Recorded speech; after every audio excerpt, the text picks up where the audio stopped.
Start of circus. Start of circus. Start of circus!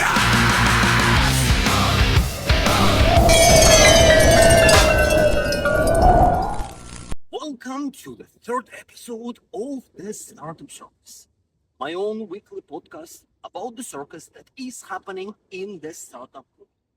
My name is Vasily, and I'm founder, investor, explorer, someone who likes to read and ask a lot of questions. And on this podcast, I will be talking about my own founder journey, about all the people that I meet in the startup industry, in the startup ecosystem, and about all this nonsense that is happening there. So, all of this is my own personal opinion. No bullshit, no filters. It is exactly what I think it is. And for full disclosure, before we start, everything I am talking about on this podcast is simply results of my neurons firing connections, making conclusions, and it has nothing to do with the company I represent, with the founders, with the partners of Rare Founders and our sponsors. Again, it is simply me. If you like it, subscribe. If you don't like it, thank you very much. I'll see you never. On this podcast, we will be talking about a few very, very interesting things. We will start with my personal update on our fundraising journey and how the application of the method I mentioned in the previous episode, Fundraising Snail, is working for us. Then we will talk about the people that we're connected to, but potentially do not even know them well.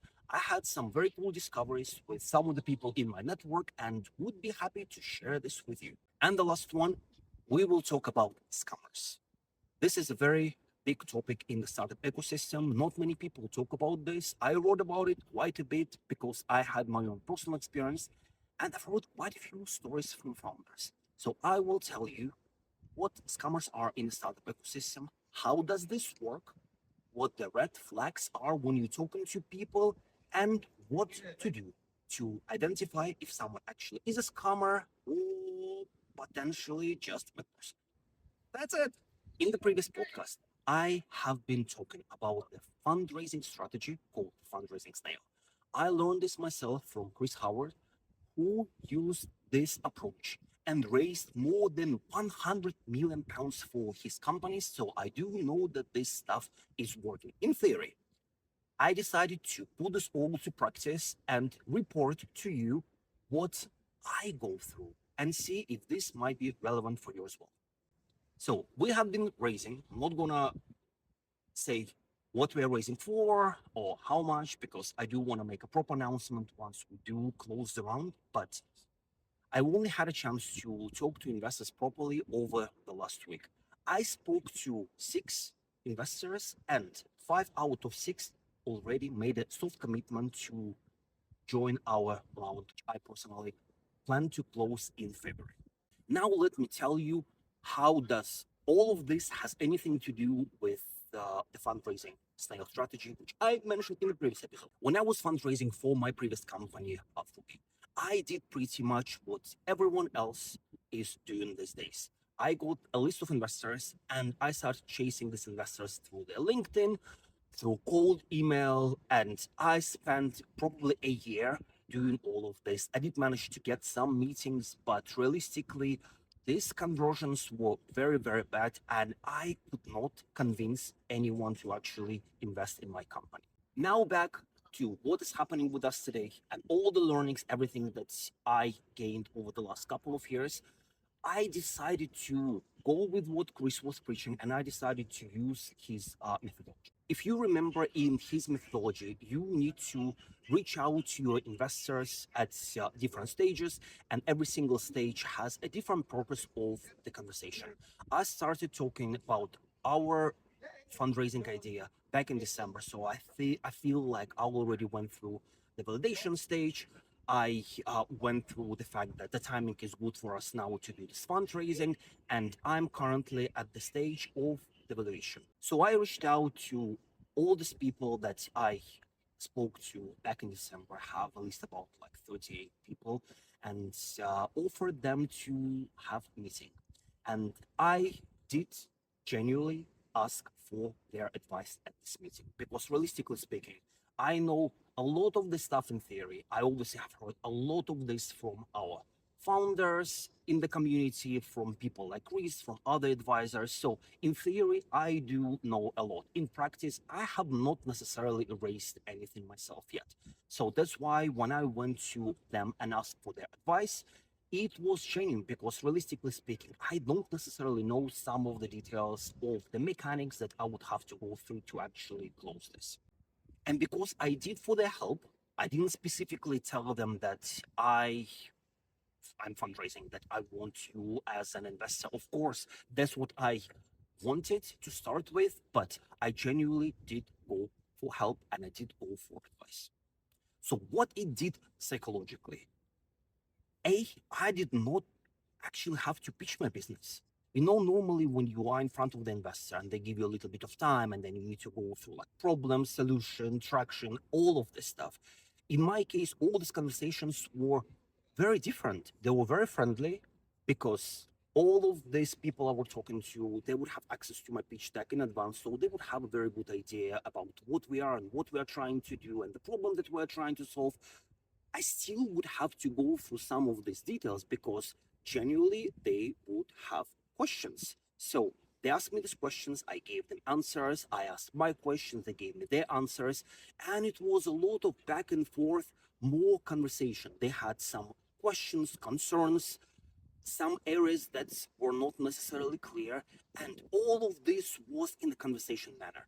I did not feel any pressure with me pitching. They did not have any pressure with being pitched. But 5 out of 6 by the end of the call told me that they want to join us on this journey. So far, I have 30% of our round committed. I have quite a few meetings set up for the coming week and the week after. And right now, it's just constant chase of people because now everyone is back from holidays and it is time. And I do believe 100% that we would be able to close this in February. And then I would be more than happy to go back to all of you and tell you about the details and tell you about what worked, what didn't work. But I can say 100% that this methodology that I presented to you in the previous episode, it is bloody working 100%. Even one person who I spoke to who did not invest, he only did not invest because he doesn't have any cash available right now. But everything else was great. I had amazing feedback, had amazing questions, had an amazing criticism. And I'm not joking, you definitely should go and try this. Especially where we are right now with AI is just taking over everything. And with all of this noise, what all investors are missing is this personal touch.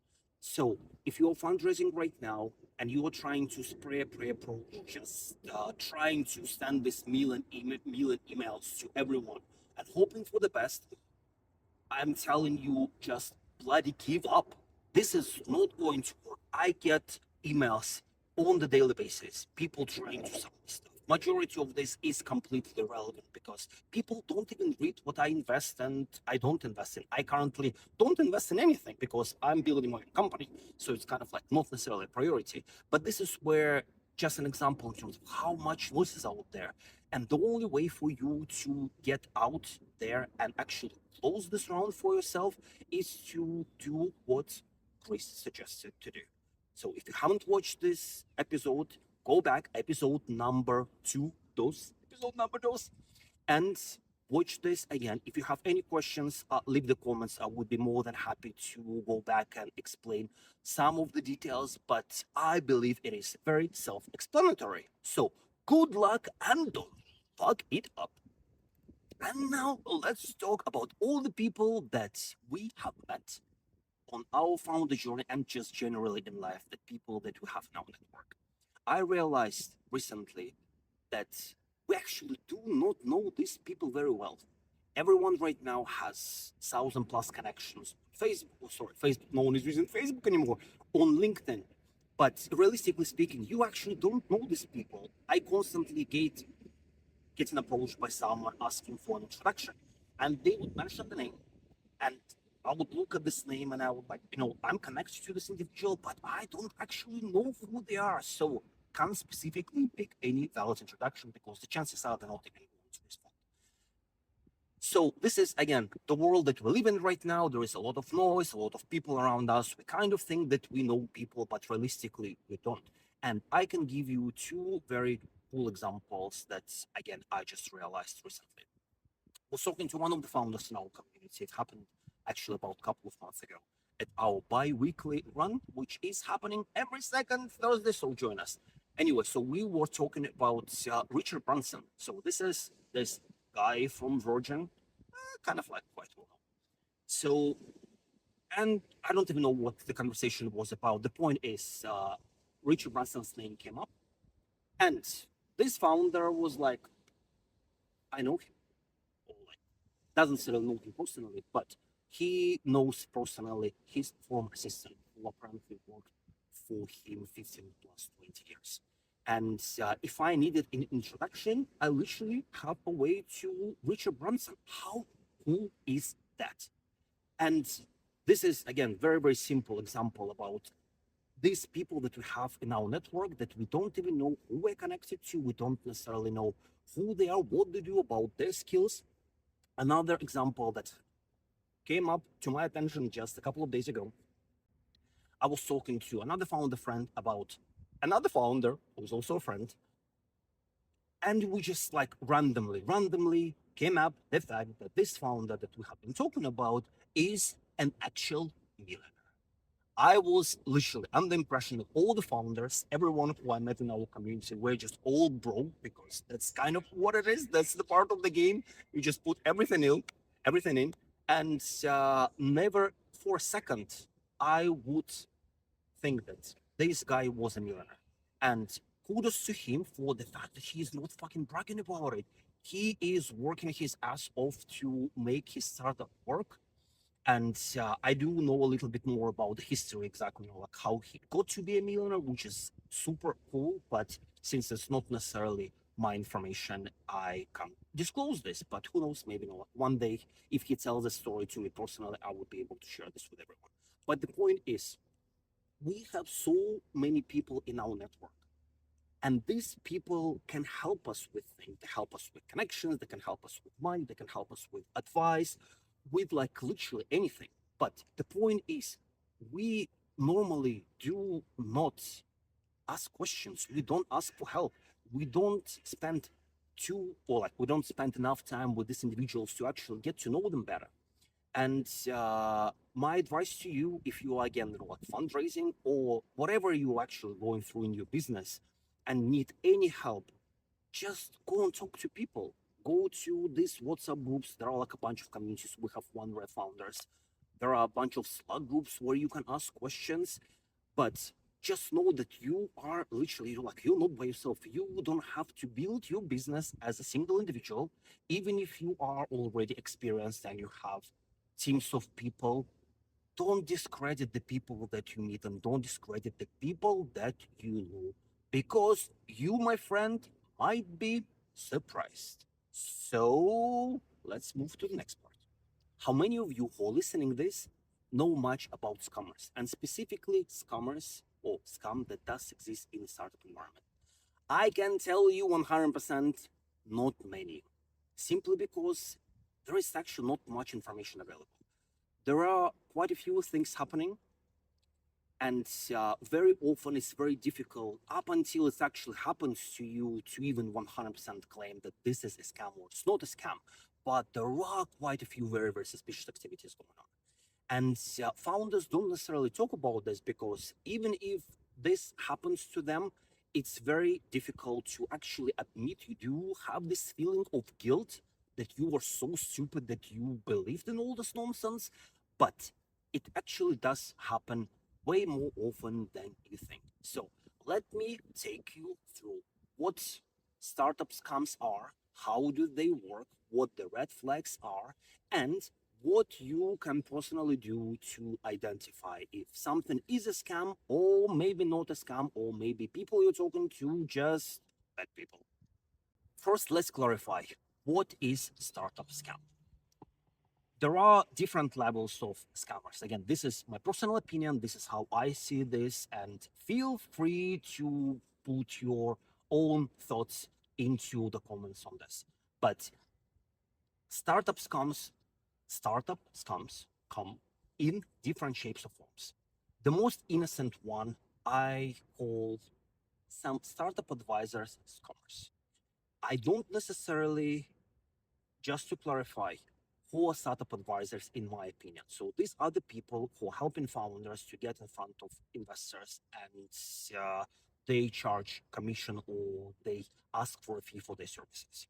I generally, I'm not against this, as long as these individuals, these advisors, are very upfront about what they are and what they do, and they're not lying to founders. I know quite a few individuals who do these amazing jobs. They help with pitch decks, they help with financial models, they help with introductions, and of course, this is their job, and they're charging founders for this work. But the difference is, these individuals, they tell you upfront that they're talking about their service. What I mean when I say scammers and again advisors is individuals who do come to, let's say, like our events and any other networking events. They do pretend to be investors. And of course, founders get super excited that someone wants to talk to them, to see their pitch deck, and they show the interest. Everything is great. And that's what initially happens. The moment you make this connection, then this investor tells you, oh, you know what? I have so many connections in my network, more than happy to introduce you, obviously for a fee. But your pitch deck is just not ready yet. I just can't put this shit in front of my client, in front of my contacts. And again, all of this sounds realistic and all of this sounds reasonable. So they literally tell you, work with me, I will charge you for this. Let's improve your pitch deck, and then I would be more than happy to make an introduction. So you do pay for the work of your pitch deck, and then you in theory have to pay for some introductions if something happens, in terms of like you paying once you actually get the money. But a lot of these people, they do ask you for retainers, and you have to pay in advance. So if you are asked this, definitely run away, because I'm not joking, it's bullshit. Majority of all these cases I know, none of this works. You just wasting money.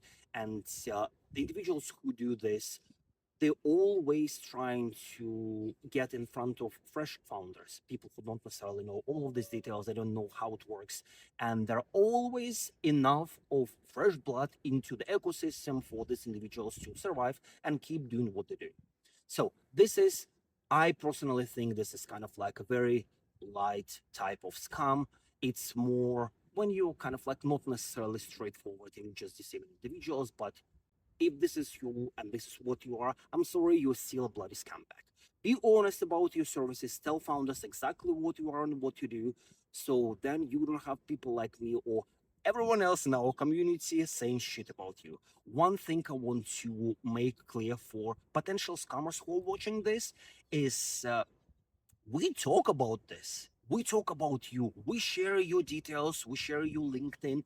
There are so many closed WhatsApp groups where things are being discussed, things are being shared. There are so many blacklists, and you would be surprised to know potentially on how many or how many lists you are part of. So if this is you and this is what you do, my advice to you, get a fucking real job, do something that you would be very proud of, stop scamming founders, especially stop scamming founders in our community. I personally do not bloody like it. So this is kind of like, like a very, anyway, this is a very light scam. Then there is another version of the scam, which is a little bit more serious, but not too serious. There are one very, very bad one. This one I've heard quite a bit happens. Normally it comes from Asia. So very simple scenario.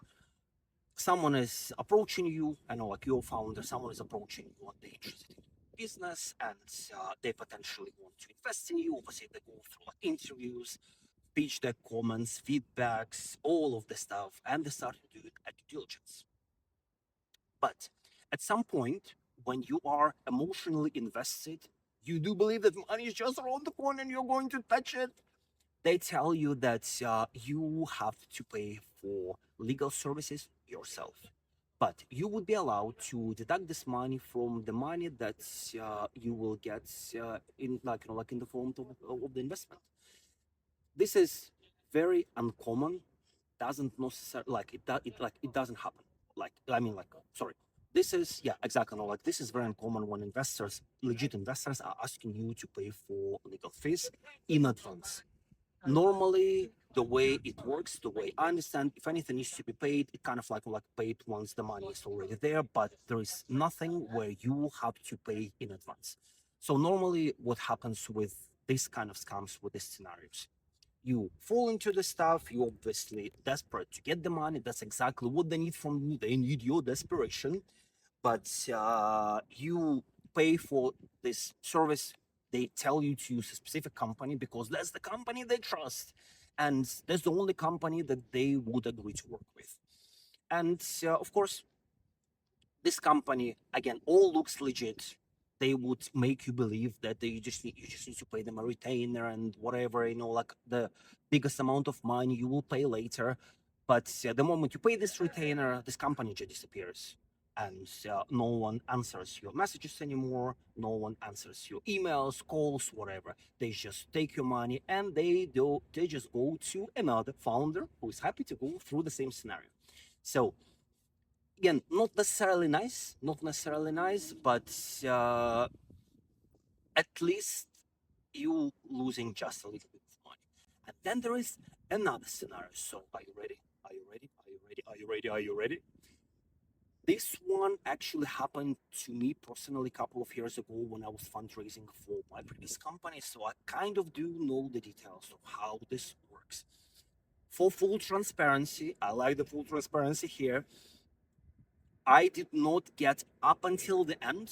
I did not get up until the end. So I don't necessarily have any valid proof that this was a scam, but there were like million flags.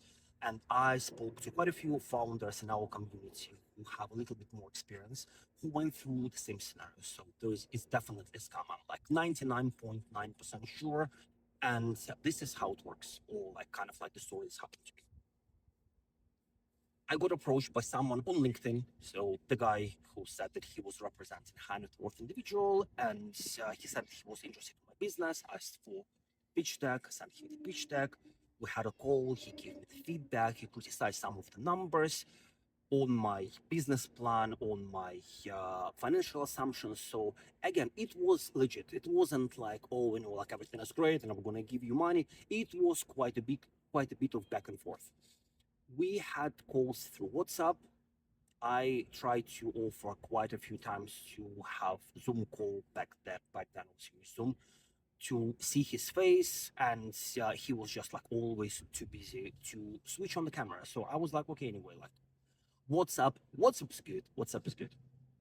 And so again, everything was great. He kind of like told me a little bit more about this high net worth individual. So his company was registered in the UK. He claimed he was based in the UK, although when I was talking to him, he was apparently traveling, and he was representing high net worth individual from Italy who has a lot of money, and he just was trying to get away from paying extra taxes. So that's why he was looking opportunity to invest. I don't necessarily know how the system works in terms of taxes in Italy, so I'm not necessarily sure that this would be applicable. But anyway, that's kind of like the story that he told me. And so yeah, kind of like everything was great and like back and forth and like positive feedback. And then one day he calls me and he was like, "Listen, Vasily, you are amazing. We love you, and I do want to put your business forward in front, and I want to put this in front of my high net worth individual." And I was like, "Fucking amazing! Finally, this is happening to me. Finally, I will see the results of my hard work." But here he was like, "But you know what? There is like this, like another company I'm talking to, also great. And realistically speaking, I don't necessarily care which company to kind of like to present to my high net worth individual, because he would invest in whatever I tell him to invest. And if you want for this company to be yours, maybe you can give me a kickback from this amount of money that you are trying to raise. And listen, I'm from Russia, right? Bribery in Russia is like something that we all born with, even though it's not necessarily the case. But I'm kind of like I'm familiar with all of these concepts, and I was like, okay, kickback, good. But I was like, okay, this sounds a little bit sketchy. In terms of the kickback, is it only when we get the money? He was like, of course, of course. I'm like, when you get the money, then we can do the kickback. It's the cryptocurrency, so it's not traced to me. So again, everything kind of like, again, a little bit fishy, but not that unreasonable. So I was like, okay, sure. And then another call after this, and he was like, you know what? I have been thinking, and I realized that I like I cannot be connected to you in any way, because if my client would ever know that I was part of this, that I arranged all of this commission, I would be fired. So again, cryptocurrency, that's kind of like the main thing. And another thing is you will have to show me that you have this money in advance. So we kind of like, he said that we would need to meet urgently. So it's always about urgency. So he said that I would need to go to Italy or like France, wherever this high net worth individual back like was back then. So I'll have to go there, meet with him in person, have a dinner to shake his hand so he can see that I'm a legit person, that he's a legit person. So all of this together sounds very, very plausible, sounds very realistic. So he pretty much said that before I go for a meeting, he wanted to see that I have this cryptocurrency on my phone, like on my wallet. I told him right away that I didn't have this money. Like the reason, this is I already knew it was fishy. Like by this time, I knew that something was wrong. I couldn't just understand how exactly this might work for me or like for them. But I was adamant to waste a little bit of more of my time and try to get to the details of all this nonsense. So I started playing along, and I was like, okay, like I don't necessarily have this money. And he was like, oh, maybe you should get this money from like from your friends, just because obviously you're gonna get the money, then you're gonna kind of like pay this back. So I couldn't specifically understand why do I need to pay the or like have this, not to pay it again, like just to have it, because then he explained to me that obviously, like this guy with an investor, it would be very dodgy to see that after I receive the money, that some of this money will pay to some cryptocurrency account. So again, like very, very dodgy. And of course, he's thinking about me. He wants me to do well. So nice, so cute. So this was his explanation. And I was like, okay, perfect. Okay, makes sense, but I don't have money.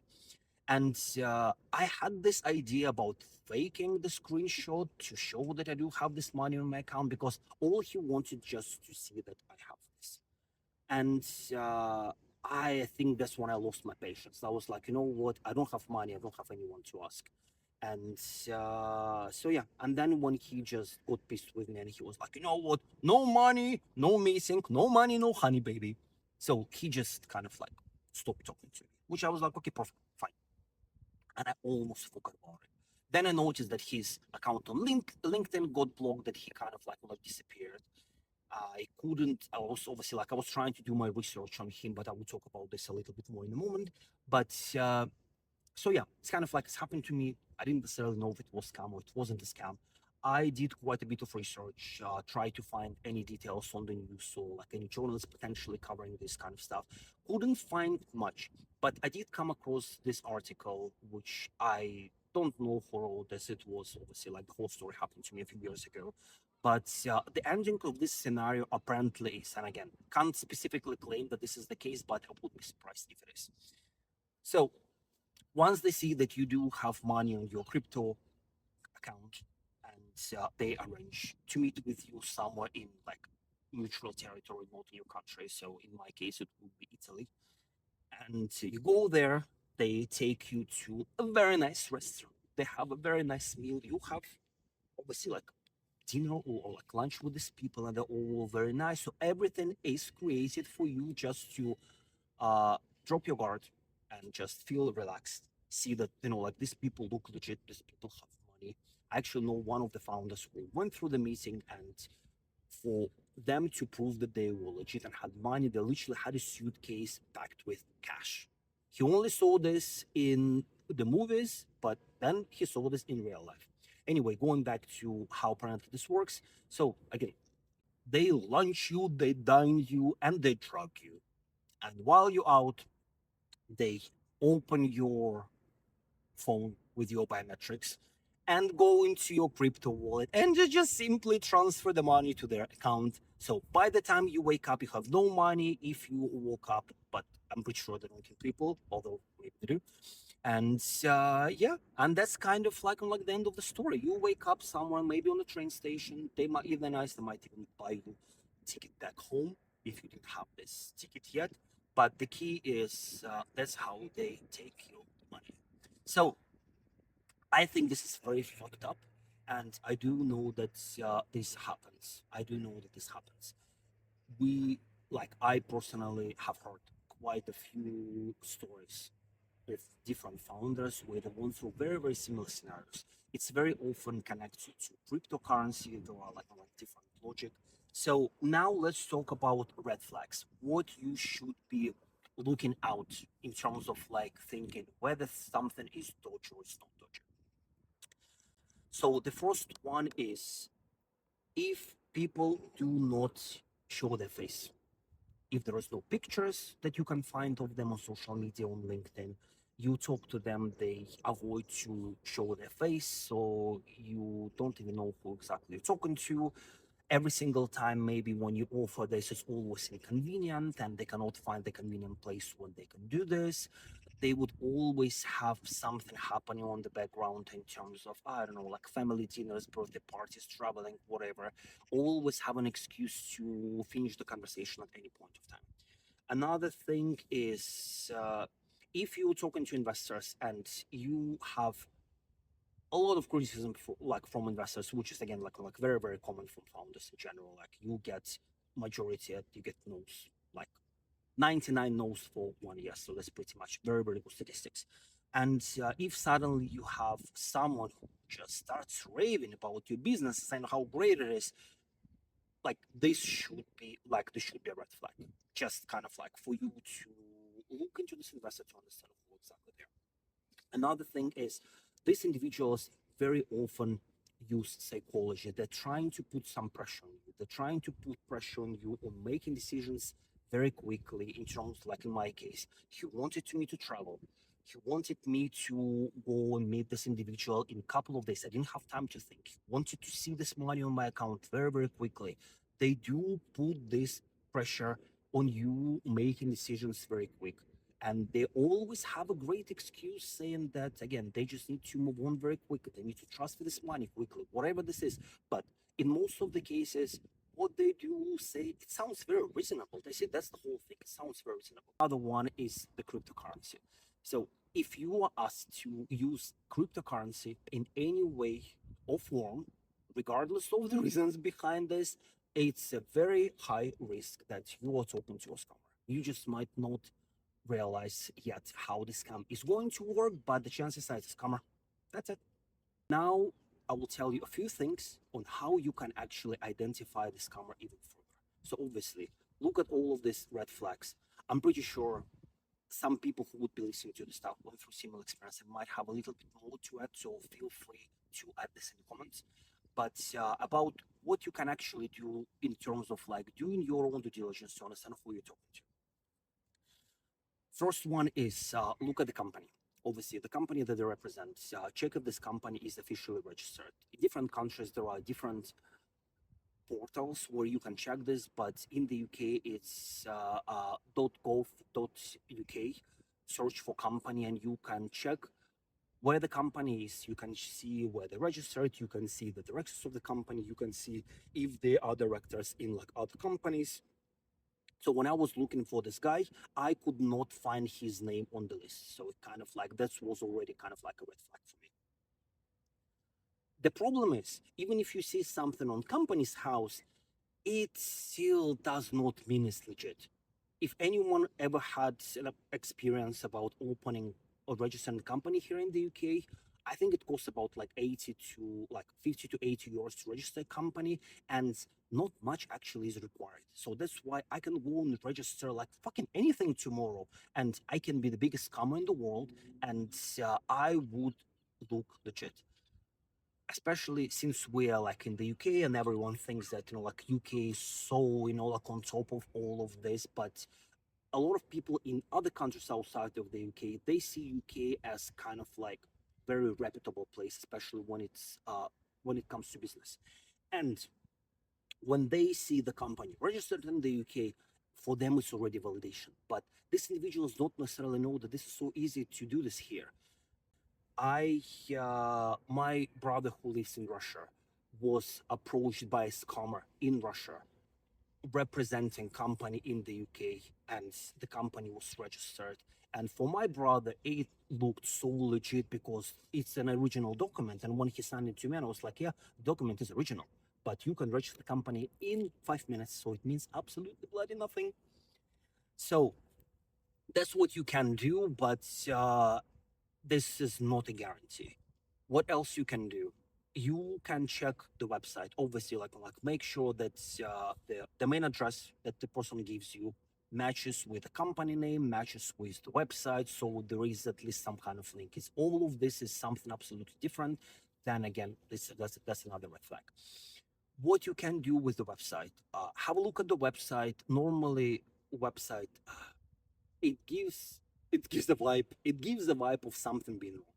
Either it's too perfect or it's very very sloppy, and literally it looks like someone just like created this in like 1950s, and nothing is necessarily working well, but there is a bit of information, everything is very vague or maybe too detailed. Obviously, like, see information about this individual, see if you can maybe like validate the names, validate the name of the person if if this person mentioned somewhere, and check who like on the footer of the website the name of the company, and again try to validate that this company is registered. But what else you can do? You can check the IP address. There are a bunch of services online where you can request a lot of them for free. Some of them potentially have to pay for, and to check where the company has been registered, when it has been registered, and if there is a name of the person who actually, or the business who owns the domain of the business. You would be surprised with how many details you can get there. And sometimes it can be validation that, again, further that something is fishy, or sometimes you might validate and things will work together and everything would be great. So you will just take away this pressure from yourself that you're potentially talking to the scammer. But the main thing you can do, this is WhatsApp communities, founder communities, WhatsApp, Slack. Again, we have our own community where founders, and very often when people do come across someone who is either dodgy from the experience or just questionable, they will just send a message and I'll be like, did anyone work with this individual? And normally there are people who have experience, simply because these scammers, they're obviously like they're very active. Not everyone is biting whatever they're trying to sell. So that's why by default they are talking to a lot of people. And very often, another thing in terms of red flags, if you're talking to someone or someone's offering you anything, and if it feels too good to be true, the chances are it's not true. I'm sorry. I know that as founders, we all, I think we're super vulnerable because it takes so bloody long and it's so hard to raise the money, and you get so many no's. And of course, when you get individual for the first time who is genuinely is believing in your business and seeing some potential, and unfortunately we just we all fall for this one, like we're all humans. And I do hope that with us raising this awareness, there will be less and less of this. Again, there is not much information. I wrote a couple of blog posts about this on our blog, the one that's we do Underwear Founders, Startup Insight. So if you want to read some more details, you can search by the keyword and come across some information. There are some people, like for example, Dan Bowyer from Superseed. He posted about quite a few people on his LinkedIn, again, scammers. but unfortunately, a lot of this information is not in the public domain, simply because, like in my personal case, it never happened, so I can't necessarily prove this. And another thing that is very unfortunate, specifically in the UK, but I don't know how it works for the rest of the Europe. When something like this happens, there is nowhere to report this. Like literally nowhere. You can't report this to police. It's not necessarily, I don't know, like I literally like I try to find places and I couldn't find a place where to report this. And I also didn't have any evidence. Like what can I say? This is the phone of the guy who I was talking to, who he would just go and change tomorrow. It's not like anyone is going to chase something that again did not happen. And that's one of the main reasons why there's not many details about this circulating. Only people in close communities are talking about this. So if you ever have any questions, if you ever in doubt, just go and ask founders and see what you can find out. If you had similar experiences and again want to share so we can raise more awareness within the startup communities, please do, please comment, please write to me, because these fuckers need to be squished. And I already mentioned before, we're talking. So if you think, if you're a scammer, that you can do all of this nonsense and no one would know, trust me, eventually you will get to bloody prison because karma is a bitch. Thank you very much for joining me on the third podcast of the Startup Circus.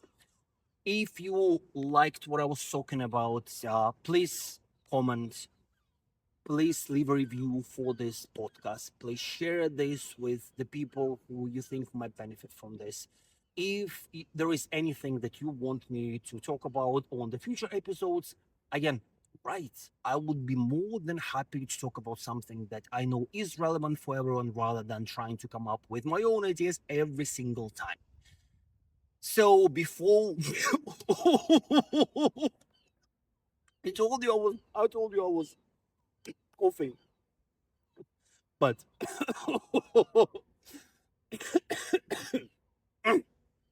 yeah, let's hope it's not gonna happen again until we finish.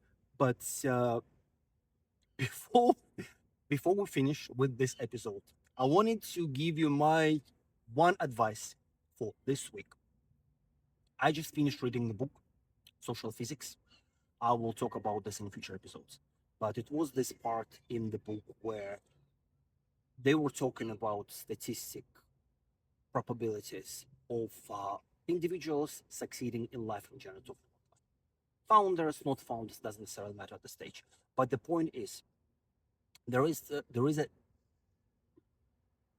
scientific evidence saying that the more you go out into the world and talk to people and meet people, especially people outside of your network, the higher the chance that you will create some new ideas, the higher the chance that you will make some new connections that will lead to innovation, to potential funding.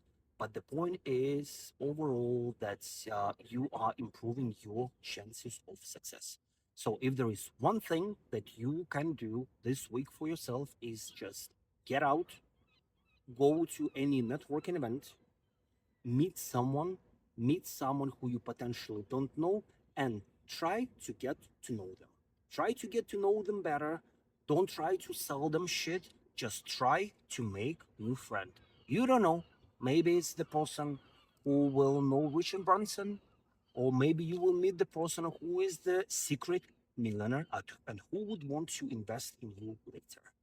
But genuine attention, genuine connection is the thing that can improve the odds of your success.